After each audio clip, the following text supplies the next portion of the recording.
RG Kar medical college হাসপাতালের চরম অব্যবস্থা। যত দিন যাচ্ছে তত যেন রোগীর পরিবারের ক্ষোভ একেবারে উগরে পড়ছে। কিন্তু এই আরজিকর মেডিকেল কলেজ হাসপাতালে রোগী কল্যাণ সমিতির চেয়ারম্যান তিনি কি বলছেন একটু জানবো। রিপাবলিক বাংলা একটু যোগাযোগ করার চেষ্টা করবে। অতীন ঘোষ, তাকে আমরা ফোন করব এবং কেন এই পরিস্থিতি আরজিকর মেডিকেল কলেজ হাসপাতালের তা একটু জানবো।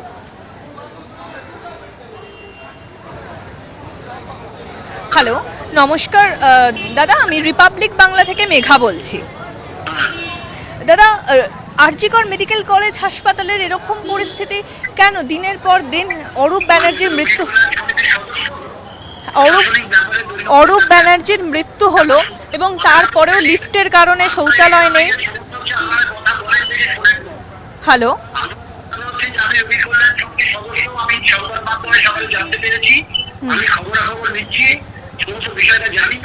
বেশ, কিন্তু শৌচালয় ব্যবহার করা যাবে না, লিফট খারাপ, ওপরে ওঠা যাবে না, তার জন্য সুলভ শৌচালয় ব্যবহার করতে হবে।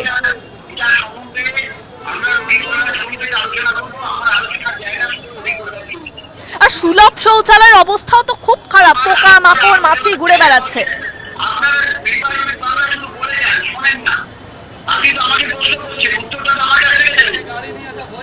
আপনি রেগে যাচ্ছেন কেন? আপনাকেই তো প্রশ্ন করা হচ্ছে।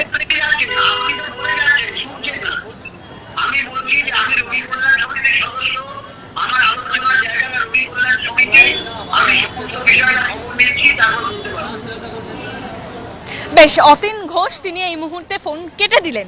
তিনি একেবারে রিপাবলিক বাংলার উপর ক্ষোভ উগড়ে দিচ্ছেন এবং তিনি বলছেন যে তিনি রোগী কল্যাণ সমিতির এখানকার সদস্য হিসেবেই রয়েছেন।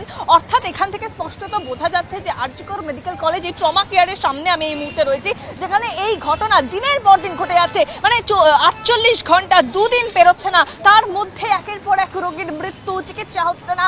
কিন্তু তারপরেও সেই প্রশ্ন করাতে ক্ষোভ উগড়ে দিচ্ছেন রিপাবলিক বাংলার উপর অতীন ঘোষ। ভিডিও জার্নালিস্ট পিনাকি নন্দের সঙ্গে মেঘা, রিপাবলিক বাংলা, কলকাতা।